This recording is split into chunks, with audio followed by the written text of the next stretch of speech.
if you had the audits or whatever, staff is going to be on top. Okay, everyone, it's 1 o'clock. I'm going to call the May 7th Board of Commissioner meeting to order. Today, we're going to start out with the prayer by Commissioner Heberling, followed by the pledge by Commissioner Sarkella. Our Heavenly Father, we thank you for this beautiful day you've given us. We thank you for the freedoms that we have to meet as county officials and constituents, Lord. And we just pray that you would guide and direct us and through our thoughts and decisions we make in this meeting today and our continuation of our finance meeting later. We ask these things in your name. Amen. Amen. I pledge allegiance to the flag of the United States of America and to the republic for which it stands, one nation, under God, indivisible, with liberty and justice for all.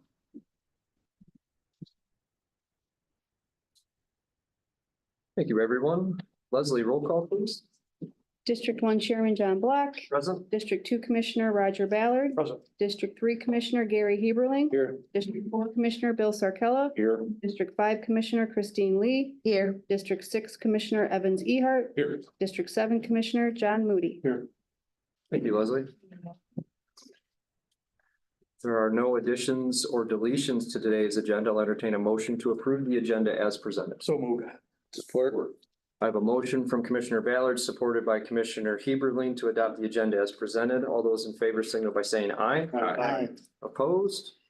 Motion is carried. Agenda is adopted. At this time, I'll entertain a motion to approve our meeting minutes from April 16th. So moved. Support. Oh, that was tough. I don't know how we'll get that one to happen. So, motion by Commissioner Sarkella, supported by Commissioner Ehart to adopt the meeting minutes from April 16th. Is there any discussion? Hearing none, all those in favor signal by saying aye. Aye. Opposed? Motion is carried. You would have received your correspondence from Jody through email the other day. We're going to move into commissioner reports and we will start with Commissioner Moody. I have no report, but I do want to recognize this week is National Corrections Officers Week. Thank all of our corrections officers across the state and especially ours here at the San Luis County Sheriff's Office.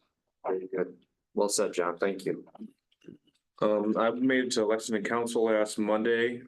Same old business going on in Lexington right now. Nothing new to report from there, but that's all I was able to make it to. Okay, I had a phone conversation with a Marion Township official about some issues there. That's all I have. Christine? I had a meeting at Maple Valley Township. Jeff Haynes from DTE Energy came to talk about wind and solar, and he was saying that DTE is more strict than the state. Then I had a meeting at PEC and they talked about a couple of budget concerns, and they're looking at a grant for next year for a sidewalk project, and they donated their old council table to a local church because they're now holding all their meetings at the community center instead of at their city hall. And then I had a meeting at Elk Township meeting, and people were asking about Elk Township getting a website. I did inform them that a lot of the information is on the San Luis County website. They're talking about redoing their library because it's got the original carpet and everything since that building's been built. And that is about all. Thank you. Thank you, Christine. Bill? Buell Township's working on finalizing their ARPA funds, still trying to find a deputy clerk. They've been advertising for that. They were working on their May election prep, and our road commission was there giving them an update, which is always good to see. So the townships know what's going on with gravel and everything else along that line. Carsonville approved their poppy sale, upgrading their server along with some new computers for the DPW. And Applegate last night's continuing with their hall rentals, and they're waiting for some information with Nathan. They've been working with him in regards to some brownfield funding to a home that's going to be potentially torn down there. And their pancake breakfast that they do, the fire department does, was Sunday. They served 579 folks at that. Please, that's all I have. Very good. Thank you, Bill. Gary? Attended Moore Township meeting last week, and one of the things that came up was the supervisor of Moore Township expressed concern. He'd been to some state seminar, and he said several townships and supervisors of townships aren't aware of the creel that's due coming up in November, and aren't aware of the ramifications of the state taking over our windmills and our solar system. So that was kind of shocking news. So we got to get a do a better job, I guess, getting that out. Last night I attended Sandusky City Council. I gave my commission report. Just a note, if you want to write this down, everyone, July 29th is the annual airport fly-in at Sandusky Airport. North Shram reported the old original hangar, which they have that breakfast in July. They're putting new cement and new cement and structure to upgrade that. Dave Faber gave, the city manager gave his report. One of the things that was, I think, good news to everybody is they're waiting for the economic report. And it appears the airport contributes $8 to $9 million to our community to different organizations and companies that fly in there and things. Sandy Barr reported these Manor high-rise over here has got a 2.5-year wait. And the Dryer and Dryer building downtown Sandusky 19 has been sold. And I doubt, I hopefully get this right. Iodology purchased the company. What that is hearing aids and things. And I'd look that up. And I bought the building and moving in with the doctor. And that company's out of Bad Axe. And then Dave also reported they're in the process of gaining funds to build a new bathroom at Diamond Trail. And part of that was ARPA, and I believe they have the winning bid they're looking at, but they still need to raise more money. And my report. Thank you, Gary. It's interesting that township officials would be unaware of that. The fact that the MTA has been all over that with public. I was shocked, yeah. Yeah. They did have a sign in at Flint Township Hall on a Saturday to sign the petition. At a certain time to a certain time. But it was just the last minute, like a day before I got the email. Oh, okay. All right. Thank you for your report, Gary. Roger? Last Thursday, I attended the Argyle Township meeting. They approved agreements with the road commission to do 5 miles of roads, gravel, and for 2 culvert replacements. And they recently had their annual fire department consignment auction, which is a big event up there. They said it was very successful. They don't have the totals yet, but that's always I've been by there before. I've never gone in, but you know, I have enough stuff sitting around my place. Yeah. But I know it draws a huge crowd up there for that. So kudos to them. Last night I attended the Marlette City Council meeting. That was the longest one I've been at. It went from 6 o'clock until about 20 to 9. They're accepting applications for a new treasurer. There's resigned. She's now accounts payable clerk, I believe, at the medical care facility. So they approved a $250 a week stipend for their clerk, the city clerk, in the absence of a treasurer. She's really stepped up and doing a good job. They are also going to continue with Plant Moran at $165 an hour to kind of oversee things and make sure nothing gets missed until they get a new treasurer.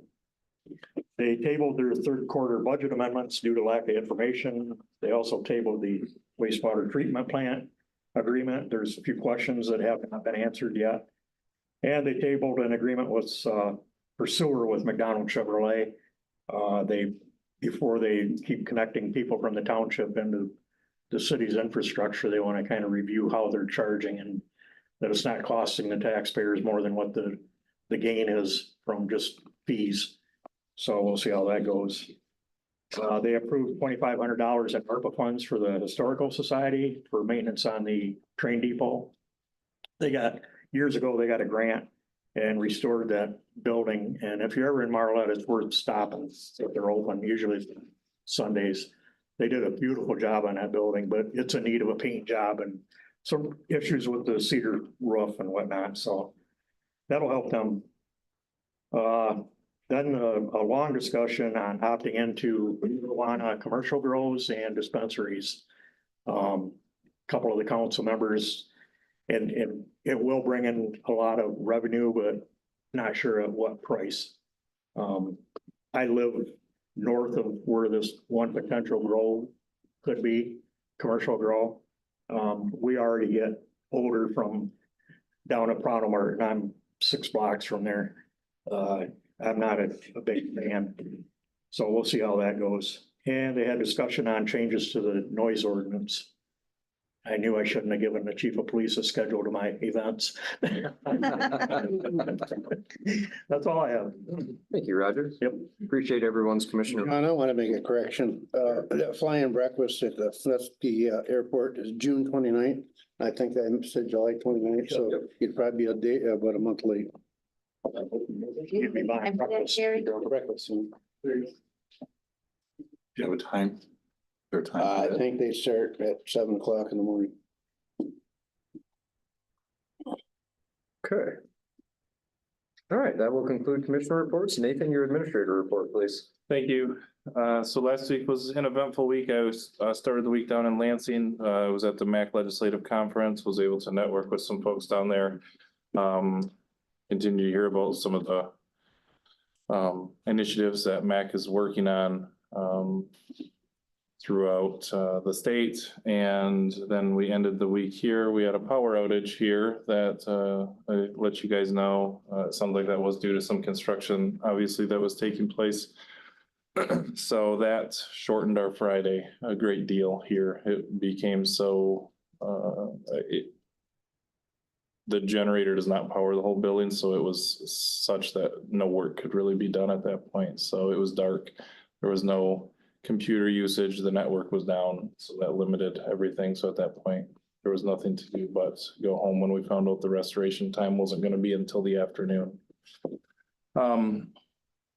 Career Day was at Sandusky Schools last week. Another great event. They opened it up to more than just Sandusky Schools this year. Brown City attended, Peck, Marlette, and Carsonville, Port Sanilac all came. So they were able to bring their 11th and 12th graders through as well. Sandusky had it 7th through 12th grade. A good event, gives kids a good opportunity to hear from people in the workforce about things to look for in potential applicants. Also a good opportunity, not just for kids to get interested in certain careers, but some of the vendors that were there, or I guess businesses that were there, were able to, I think, secure people for summer jobs. There were some restaurants that were there. We're talking to people about waiters and waitresses and things. So I think it worked out well for the kids, the students, and the businesses.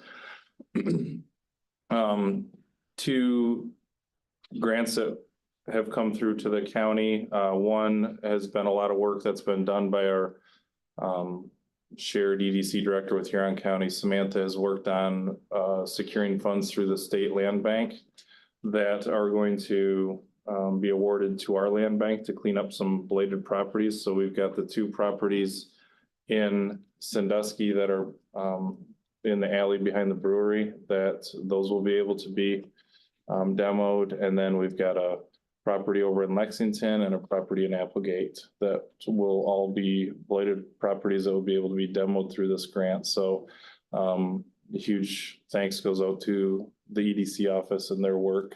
They really led the charge on that. And the chill grant that was brought before you guys a while back, wanted to let you know that initially we didn't receive the funding, and then there was some more funds that were freed up, and they reached out to me last week. I got the award letter. We were awarded $500,000 for that chill grant to clean up, allow us to work on homeowner improvement projects here locally. So it's for people who are underfunded to take on these things on their own. The plan is to work with a third-party administrator, find somebody who will then reach out to people locally here and be able to do home improvement projects for them. It's something very similar to, like I envision when we put out an RFP for a HDC, we'll probably bid on a project like this because they already do some of these things locally. And I'm not sure who else would be interested, but I think it'll be a great opportunity for us to bring in between these 2 grants about $1 million to clean up some blighted properties, to allow for some improvements to some of the homes in the area. That was one of the things that we really recognized when we did the master plan, is we've got a lot of outdated homes, but a lot of people that maybe just don't have the money to put into their homes. So this will address a couple things that were noted in the master plan. And then last thing I wanted to just reiterate what Commissioner Moody said, National Corrections Officer Week. What goes into their job, these two guys could tell you better than anybody, but it's around the clock work with some very difficult people, so hats off to them. And that's all I have. Any questions for Nathan? Nathan, that demo of the property that's over here, like behind the brewery area, is that gonna enable the city to put more parking in back there? That is their goal with that. Once they get rid of those properties, that it'll free up parking for businesses. Yeah, Needed, yes. even when there isn't construction that's needed. Yeah. That's great news, Nathan. I appreciate, I know the EDC does a lot with those grants, but I know you're involved in that too, and that's $1 million. So it's economic development to a degree, assist some residents improve their homes and get rid of some blighted properties. We should probably thank you too for, being corrections officers and having you guys are retired. Thanks for your work. Yeah. It's also Nurses Week too, Oh, okay. And teachers. and teachers all one week. Yeah, I listen to the radio in the morning and it's always interesting what every day is. It's a lot of different things. There isn't a commissioner's week, just to let you know. There isn't, or? No, there isn't, so we'll get your hope. Are you making a Very good. Thank you for your report, Nathan. Moving on, I will call for public comments pertaining to the agenda today. Are there any public comments pertaining to today's agenda? Do you have a question? On my goat. That's going to be at the finance meeting directly following this. meeting. Okay. Any other public comments? Okay, seeing none, we are going to move on. At this time, we have a presentation from Region 7 Area on Aging, Bob Brown. Bob, welcome. Good to see you. Thank you, Mr. Chairman, and thank you to the honorable board here for allowing me a little bit of time to talk about our agency and the good works that we do, especially here in Sanilac County. First, I'd like to thank you for your appointments, Christine Lee and Bill Walters. They are very active board members. They are out and about.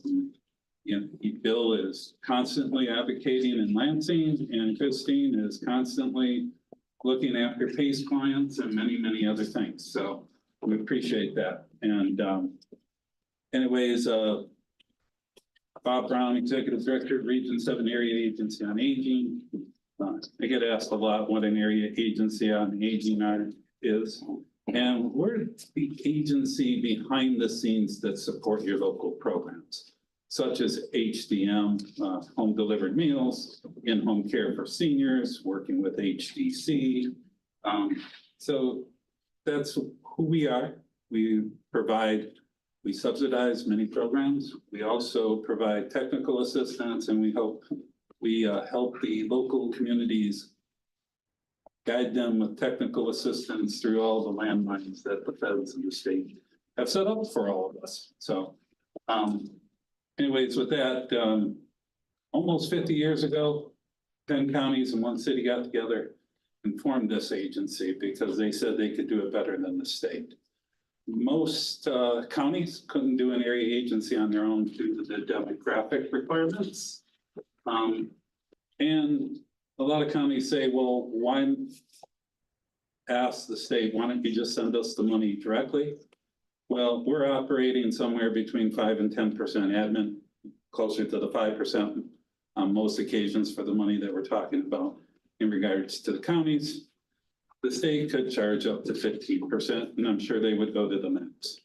So it's actually bringing more money here, locally here to Sanilac County. The other thing is we run a My Choice waiver program that's home and community-based services to folks who qualify for Medicaid. It's a different type of program, though. It's not like the standard Medicaid that you think about. If you're over 60 and your income is $28.50 and your assets besides your house, your car, and a couple other things is $2,000, you would qualify for Medicaid under this program, not the standard down by $1,000. So a lot of people actually qualify for in-home care that might not know it. So please have them call us. We'll work with that. The other thing is any excess money we have, we reinvest into our community, a lot of times into other Medicaid dollars, but also gap filling. And a good example of that is when your partner HDC ran into some problem with the home care and there were 70 clients out there.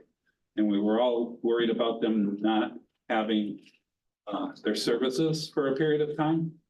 We've handled up to those 72 clients that we were at and worked closely with HDC to make sure those folks receive their services.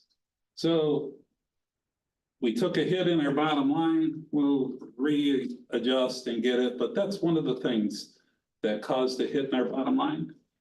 And, but we're okay. We're back on track and we're getting it up. So we have a little blip this year and we'll work through it. We're already generating more excess Medicaid to help. But if we didn't take that hit, those 72 clients would not have gotten services.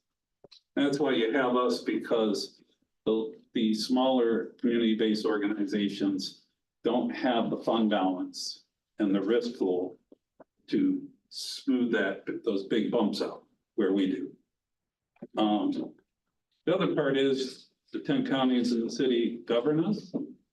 So I like to give, the fiscal report and everything, and we just had the benefit of getting our audit a couple weeks ago from the auditor. Still in that stage until it's pending board approval this Friday. It's unqualified. It's the best rating you can get. Our cash flow, even though we took a hit in the bottom line for a lot of services that got hit this first year out of ARPA land. I call it ARPA land. Yeah, so the factor that they have is we're still right around 3, they call it a 3. And that's how long you can sustain yourself if everything dried up. So we have enough money to fund ourselves without one penny coming in for about 4 to 5 months. If we contract it, we could go up to a year. If the programs aren't being funded by the feds or the state,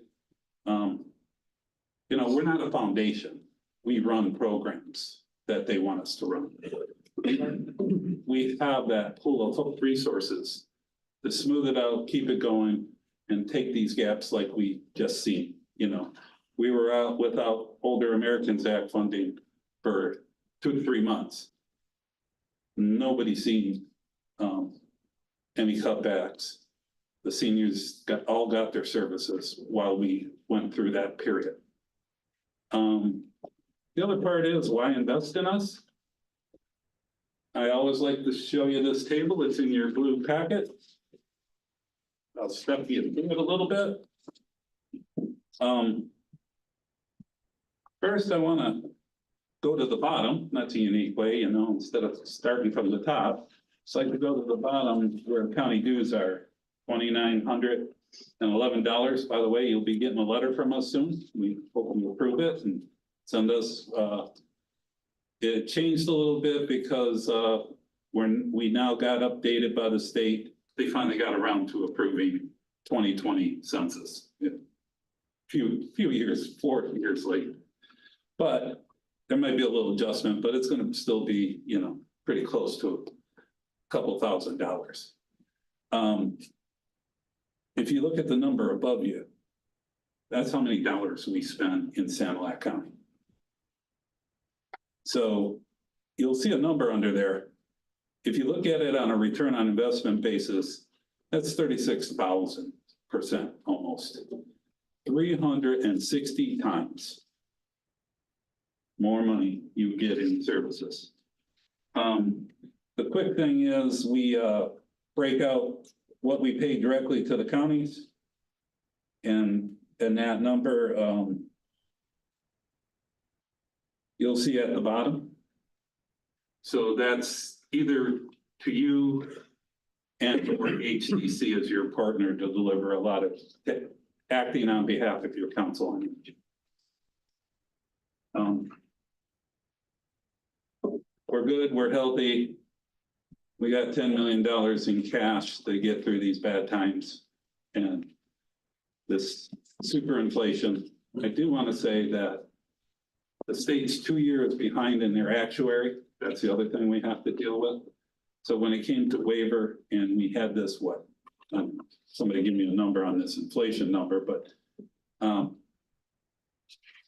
we still handled it. And now we're at that plateau again, so.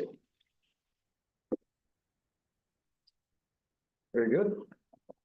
Any questions? On your Excel spreadsheet here, you got minority outreach, $6,300.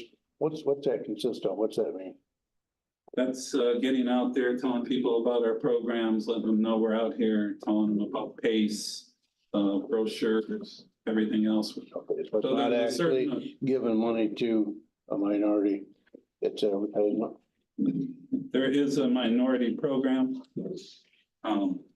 in outreach, and so it's guided towards that too. But minority could be income based, it could be gender based, it could be whatever base the feds have. We can't spend it on anything else. Any other questions for Bob? Just quickly, Bob, the ROI that you have posted here at 36,000%, how does that compare to the other counties? Similar. Okay. Yes. So it's a good question. I'm gonna go a little deeper so you understand, and we can pass that on to you. So we utilize the same forms. So there's 16 area agencies on aging in the state. The state has a formula for their distribution of Older Americans Act dollars. And we utilize the same one with the 10 counties. So back in the past, it used to be a struggle. That was 20 years before me. And they adopted the formula that the state sets. So you just carry that down and then they do a subset. Impressive number, thanks. Yep. Anything else for Bob? I just have a comment. A year ago, after you were here, probably within a week and a half, I got a call from a constituent up in Evergreen Township. They had a friend, they're elderly themselves. They had a friend that needed transportation to doctor's appointments for cancer treatment and didn't have family to do it. And I gave her your number and they were able to get her transportation. So that was, I followed up in a week and yeah, they said it was all set up and she was good. So thank you for that. You're welcome, but it's just, I got great staff. And, I've got a great board. So most area agencies on aging in the state, I will let you know, don't provide any transportation. My agency had the foresight to do that. But it's limited to that non-emergency medical care when all other systems. If we can't get an override for them, or if we can't get the local transportation company, then we're the provider of last resort. The other thing is, it's not just a question of going across county lines, because you guys have got pretty good system partnerships. But when you have a veteran and they need a ride down to John Dingle's VA center, we do provide those. We limit them based on our resources, but we do provide them. And there's not many transportation systems that will do that. The local VA tries, but usually they have one van. So if you have two going down, at different times, yada, yada, we help them. Very good. I think we're fortunate here. I think they have two. Yeah. Yeah. If I may, I just want to, and Christine, I'm sure spoke, we are running a PACE program for all-inclusive care to the elderly. That's 55 if they're dual eligible. If they don't have Medicaid, we will look at them and see if they qualify. I will tell you, it is the most integrated healthcare system available to people over 55. It is a fully integrated dual eligible plan. And we run it out of Fort Gratiot, but we provide the rides. And the big thing about our health system, this little health system we have, and right now we're approaching 60 clients. We'd like to get up to 150 because that allows us to expand more out of St. Clair and come up into Sanilac and eventually up to Bad Axe and Huron County. And that's the goal. The more clients we get, the farther north we can push. And, but, so we, unlike healthcare systems, we actually have an activity center. If you haven't visited, please come and visit it. We bring the people in, we feed them, we do their laundry, we take care of them. We provide their health care.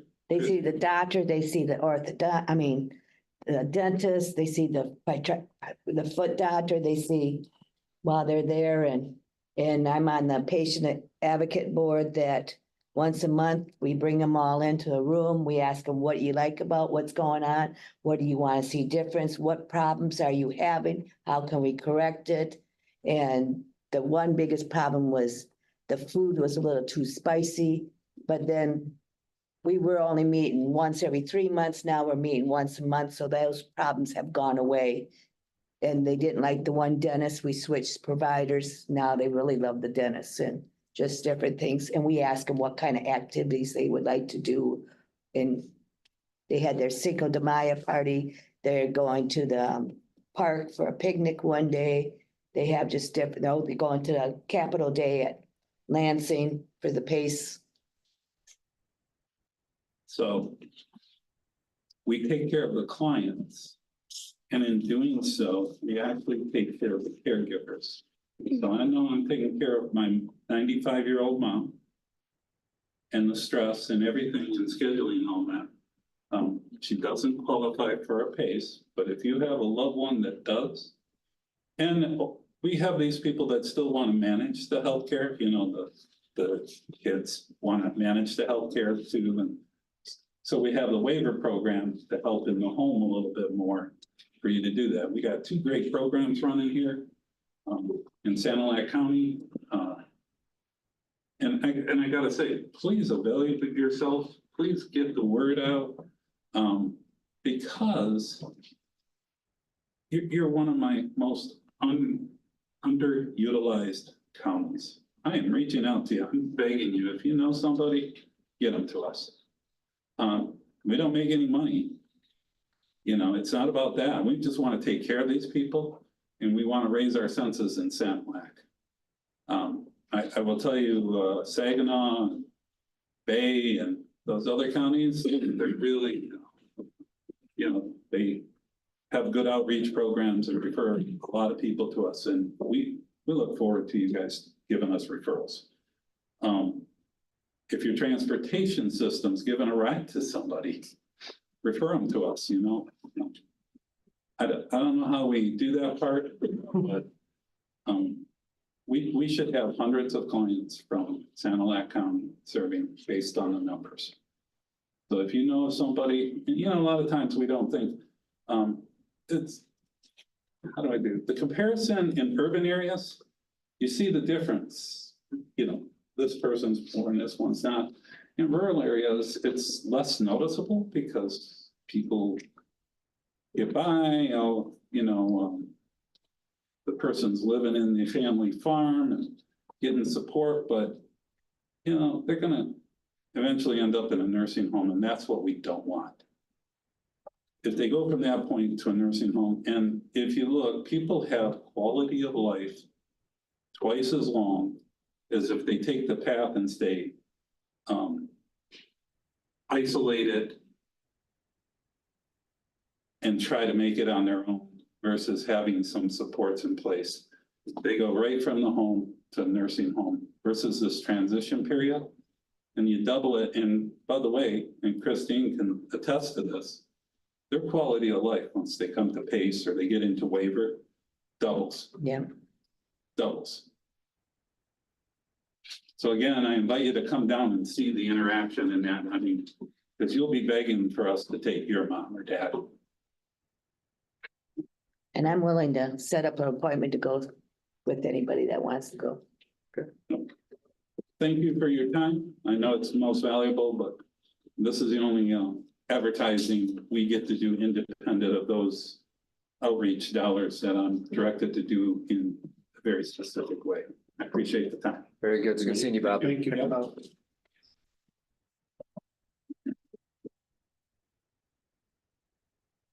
Bill, you think you can figure out how to make a return investment on that in the private world? You probably got some money to invest. Really? I'm sorry, I'm retired. Oh, man. Okay, that will conclude presentations. I see no need for appointments to standing committees or boards. So we're going to move directly into general resolutions, and Commissioner Moody is going to read a fiscal year 2025 Community Corrections Grant Application Resolution. Whereas Sanilac County, a member of the Thumb Area Regional Community Corrections with Lapeer, Huron, and Tuscola counties recognize the need to offer felony probationers with specific programming targeted at further advancing offender success rates and reducing repeat offender rates.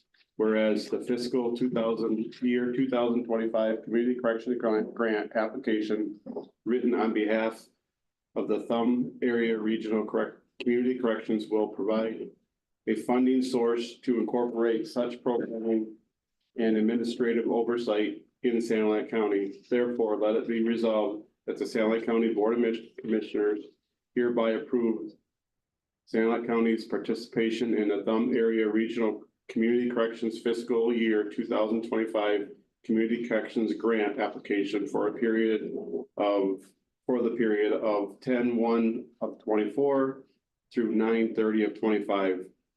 Be it further resolved that this resolution be spread upon the proceedings of the Sanilac County Board of Commissioners this 7th day of May 2024. I have a resolution offered by Commissioner Moody. Do I have support? Support. I have support from Commissioner Sarcella. Is there discussion? And Dave is here today if anybody had any questions. Dave, does anybody have any questions for Dave? Do you have something you want to tell us, Dave? I just can give you some quick data. The programs were emailed. They're pretty boring to look at. They're just the programs outlined that the providers give. So I'm just going to give some quick data and explain a couple things real quick. So the way we come up with the programs that the region's going to have is by the risk needs of the 4 counties. The top 2 are the same for all 4 counties. Substance abuse is number 1. That's no shock. The second is criminal personality. The third for the region is social isolation. For Sanilac, it's family criminality. The way they come up with this, when someone does a PSI, which is a pre-sentence interview, prior to being sentenced as a felon, they're given 180-ish questions. Depends if you're male or female. Females get a few more questions, and it spits out these risk needs. We then have to take this information and decide what programs we're going to offer. Obviously, in our region, most of our programs are substance abuse because that's our biggest cause. The criminal personality and social isolation, those are both social support issues, and that's where we have the Thinking Matters, which is the cognitive-based program. So that's how we start figuring out where we're going to go. The other thing that they want us to look at is recidivism. The state is seeing a huge increase now. The backlash from COVID is over. They're starting to filter through the courts. The state is concerned because a lot more people are going to prison. So that's another thing that when we're doing the grant, we have to look at. Sanilac of the 4 counties is doing the best. You guys always have since you came on board as far as prison dispositions and even felony dispositions. For FY23, 32 people from Sanilac went to prison, 31 went to jail, 46 did jail and probation, and 9 did just probation. OWI thirds, Sanilac was the only county to actually go down.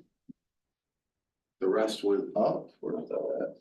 You went from 9 in 22 to 6 in 2023, who were actually convicted of OWI third. Prison commitment rates, like I said, they're going up. The state went from 18.6% went to prison. So it doesn't have the total numbers for the state, but basically of all the dispositions that were felonies, 18.6% went to prison for the state. That jumped up to 19.4 in 23. Is a region, For overall prison commitment rate, we were 17.3 in 2022 and 17.2 in 2023.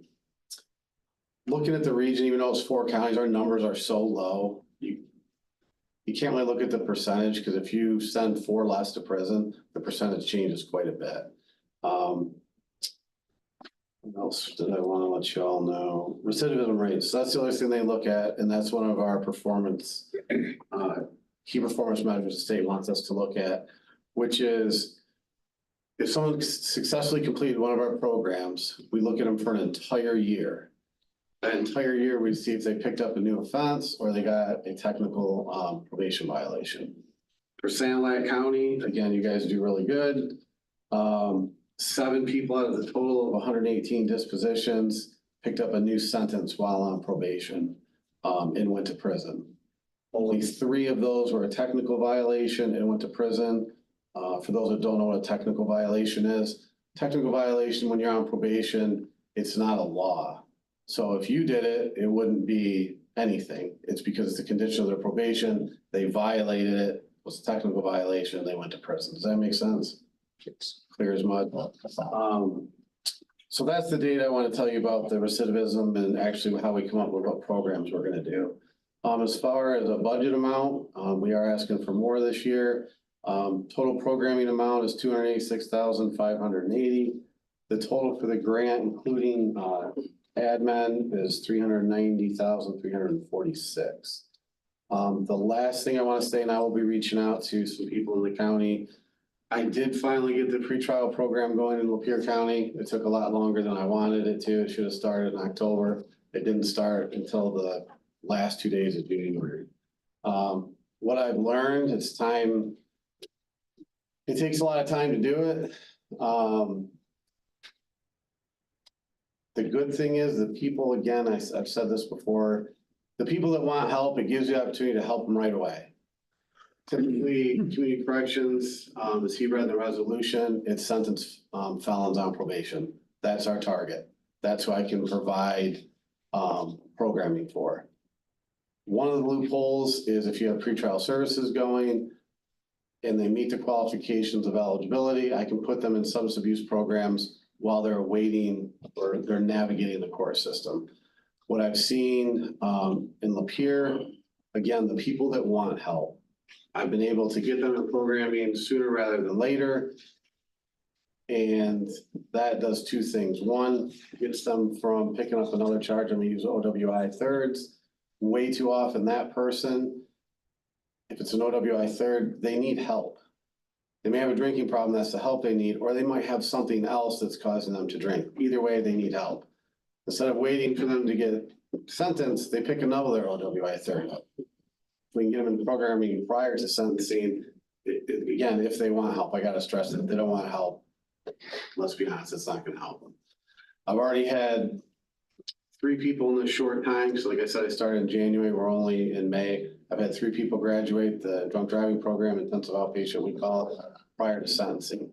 So now I can prepare a report to the judge, say they've complied with pretrial services recommendations, and they've also completed this program, instead of them getting sentenced to it and then doing it at the tail end. So that's the huge advantage I've seen is, one, if they need help, we can get them help. And some people just need help navigating the criminal justice system. It's as simple as they didn't know they were supposed to go to court.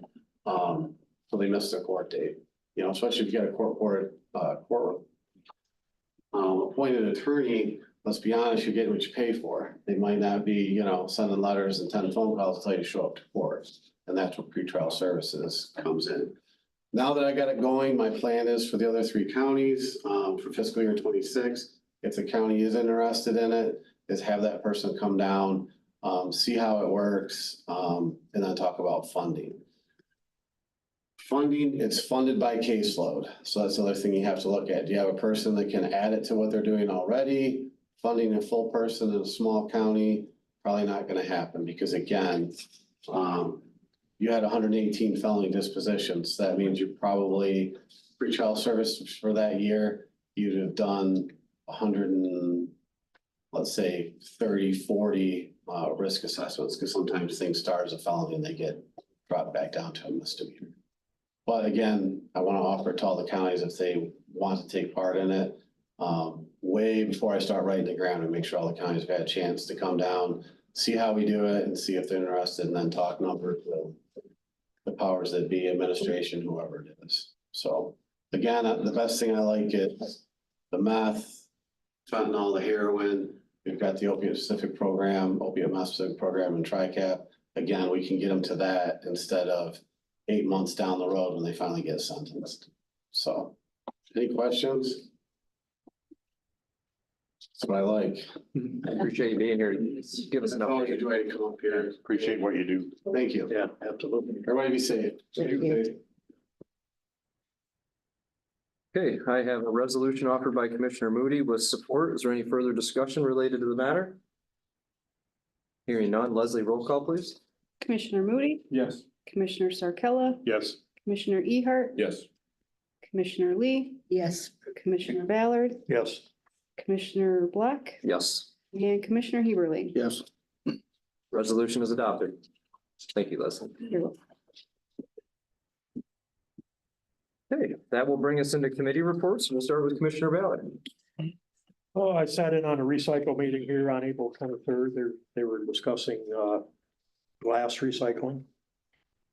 I had a CMH board meeting last week. Mr. Morris is here today, the CEO down there. Their hiring has gone real well. Are you fully staffed or close? Sorry, I know, we don't like to talk about that. But yeah, and there are a couple of positions that have gotten posted. Deb Messing's gonna be retiring. Will says sometime in the next 5 years. But I think it might come sooner than that. Probably irreplaceable. Quite, yes. That'll be a huge hit. DTF, haven't had a meeting, but they did have their drug take back. April 27th, I believe it was. And countywide, they collected 246.2 pounds of unused prescription medications, so better to get that turned in and recycled properly than dumped down and drained. So that's all I have. Thank you, Roger. Gary? We had a buildings and grounds meeting this morning, basically, quite frankly, to scale down the size and the cost of the animal shelter. And I know Nathan's been working on that for some time, as Bill and I and John have, and I think we have a footprint now that satisfies that goal. And we sent that back to have the drawings updated, and once that's done, we can get it out for RFP. End of my Is there report. a time frame on that? Pardon me? Is there a time frame? I asked that, I didn't get an answer, but hopefully quickly. I would think it'd be, Sooner instead of later.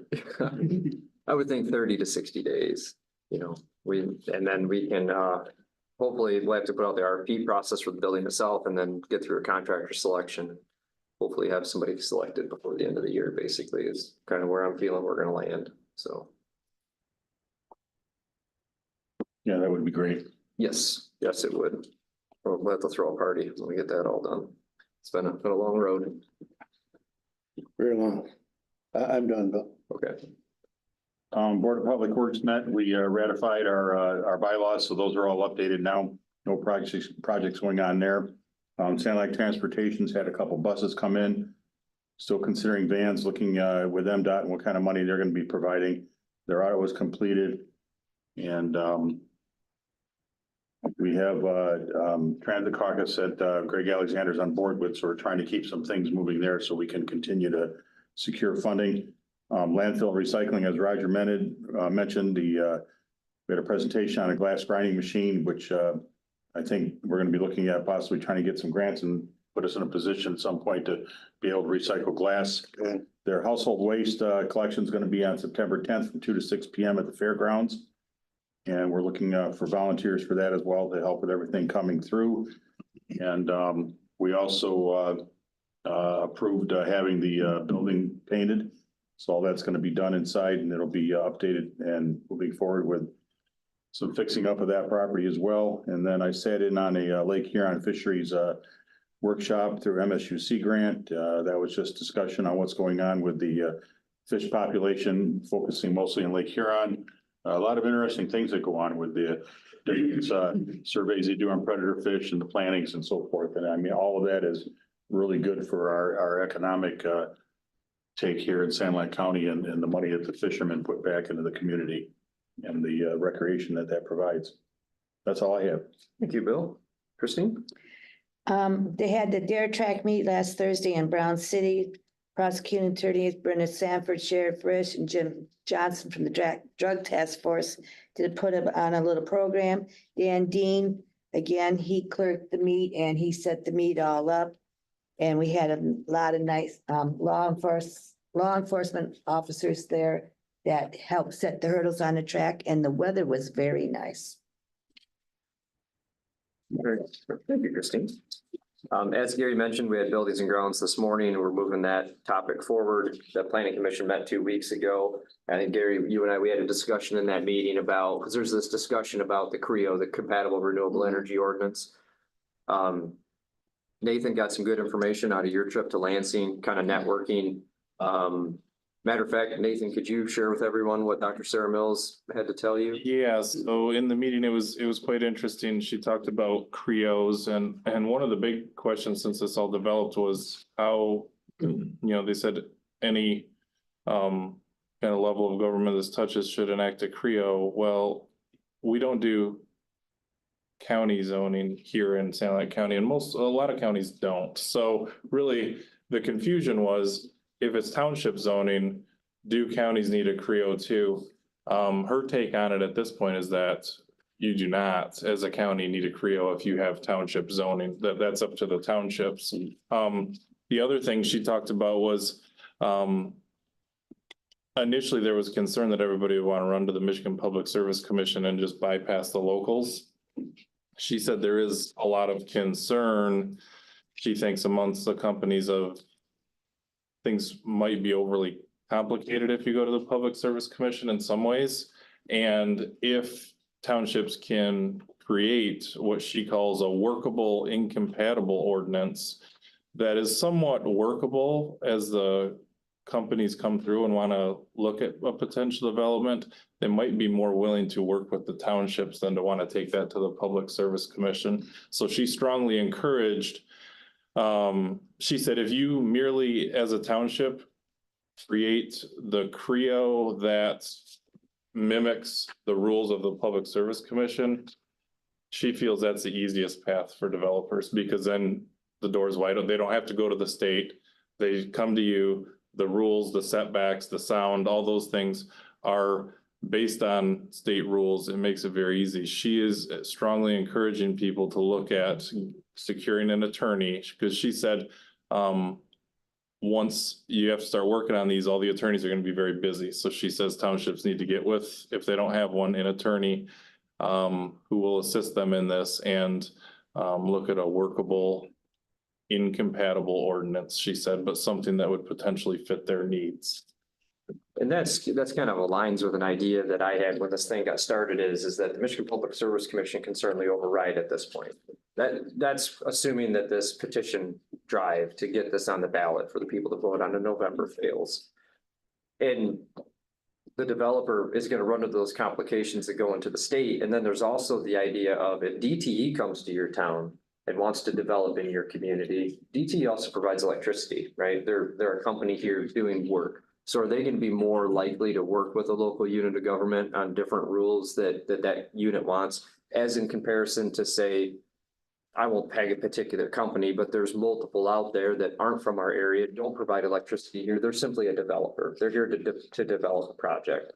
And so we may see those companies like DTE be, agreeable to working with the township on, maybe the regulations are stricter than what the state are, but it's not going to be enough for them to just jump and run to the Michigan Public Service Commission to get it approved. So I guess the point I'm trying to make too is that we all knew that when this law got written and got rolled out, nobody really knew what was going on. Well, even as Nathan he learned more on Monday than what we had learned so far. And I think over the next coming months, there will be more discussions like that. And we'll make sure that we bring everybody up to speed on what's going on out there. So,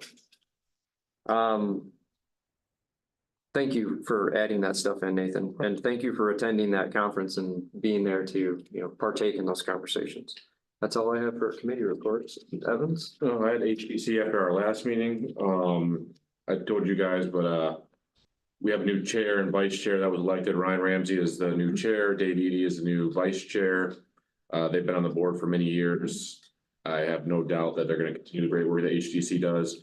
And also too, that the meetings used to be at 3, they've now been moved to 1. So for any public that would like to attend, they're now going to be held at 1, except for this month. It's at 10 o'clock a.m.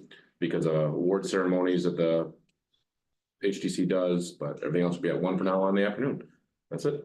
I'm thoroughly confused about your meeting schedule now. Yeah, Is it 10, 1, or 3? there's only 10 this month because I'm just giving you. Because he has to eat. Yeah. Yeah. the award ceremony, food, I mean, I imagine Bill will be. You probably just go in and tell them what you want. They just change the rules for I mean, you. I try, I do what I can. Appreciate the report, Evans. John? Medical care facility last Monday. I met their new financial controller. They had quite a large amount of debt they had to write off of just failure to pay, that they've been trying to collect on for years. Their census is around 69 right now. And that's about it for that. I had Thumb Area Regional Community Corrections Advisory Board meeting. And they pretty much, that's what we talked about, the whole meeting is what you talked about today, so. Gotcha. Any feedback on the new administrator at MCF? Things moving? I think she's gonna do a good job. Good. Yeah, she's changing a few things around and And you mentioned they hired a new chief financial officer. So did they even have a chief financial officer position previously, or is that a new position they've created? there was a financial person in Okay. that position at the time. you know. Gotcha. So it's just a replacement of it. Right. Okay. If you don't mind, what they did was they split because that was a controller in some fashion and accounts payable. So they split those positions because they felt there should be a level of separation there. Posted 2 positions, kind of split those duties. Oh, okay. So. Gotcha. Okay. Anything further, John? No. Okay. Just those two. Appreciate everyone's committee reports. I see no unfinished business. So we're gonna move directly into new business. And we're gonna start out with FA 064-24, approval of 2024 current claims. Santa Ana County Board of Commissioners hereby approves the payment of current claims for 2024 identified on the accounts payable report dated April 30th for the general bank account in the amount of $254,495.04. Support. I have a motion from Finance Chairman Sarkella, supported by Commissioner Ehart. Is there discussion? Hearing none, all in favor, signify by saying aye. Aye. Opposed? Motion is carried. Moving on to FA 065-24, a budget, adoptions, amendments, appropriations, and transfers. Santa Ana County Board of Commissioners hereby approves the following amendments and establishes the following accounts as listed. Support. I have a motion from Finance Chairman Sarkella, supported by Commissioner Lee. Is there discussion? Hearing none, all those in favor signify by saying aye. Aye. Opposed? Excuse me. Motion is carried. Moving on to FA 066-24, authorization to post and fill equalization director position. Santa Ana County Board of Commissioners hereby authorizes administration to post and fill the equalization director position at pay grade 12, and if necessary, the position may need to be posted as a contractual employee. Support. I have a motion from Finance Chairman Sarkella, supported by Commissioner Ballard. Is there discussion? Yeah, Nathan, have we received any updated resumes for this, or how's that going? No, I haven't put anything out yet, just bringing this before you guys I for guess my other question is, have you heard anybody that's interested? anybody that's interested. Not really. I mean, we haven't done too extensive of a search really. I mean, for somebody to be qualified for this, they have to be a level 3 assessor, so that is a very limited pool of people. We talked about that, yeah. So. Thank you. Any further discussion related to FA 066-24? Hearing none, all those in favor signify by saying aye. Aye. Opposed? Motion is carried.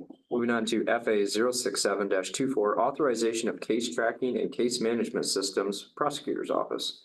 Santa Ana County Board of Commissioners hereby authorizes the prosecutor's office joined with the Prosecuting Attorneys Association of Michigan for the purpose of contracting with prosecutor by Carpel for case tracking and case management. Support. I have a motion from Commissioner Sarcella, supported by Commissioner Ehart. Is there discussion? Hearing none, all those in favor signal by saying aye. Aye. Opposed? Motion is carried. Moving on to FA 068, approval of inmate food service agreement, Sheriff's Office. Santa Ana County Board of Commissioners hereby approves the inmate food services agreement between the County of Sanilac, Sanilac Sheriff's Office, and Thumb Correctional Food Services LLC, and further authorizes the board chairman to sign the agreement. Support. I have a motion from Commissioner Sarcella, supported by Commissioner Moody. Is there discussion? Hearing none, all those in favor signal by saying aye. Opposed? Motion is carried. Moving on to FA 069-24, authorization of rooftop HVAC unit repair, Sheriff's Office. Santa Ana County Board of Commissioners authorizes Thermalynetics to upgrade the Innovent unit board for the HVAC system at Santa Ana County Jail. The cost not to exceed $5,200 with funding from Sheriff's Office Corrections budget for immediate approval. I have a motion from Commissioner Sarcella. Do I have support? Support. Support from Commissioner Lee. Is there discussion? Hearing none, all those in favor signal by saying aye. Opposed? Motion is carried. We have BPW 001-24, acceptance of the Board of Public Works amended bylaws. Santa Ana County Board of Commissioners hereby accepts the Board of Public Works amended bylaws as follows. I have a motion from Commissioner Sarcella, supported by Commissioner Ehart. Is there discussion? Hearing none, all those in favor signal by saying aye. Aye.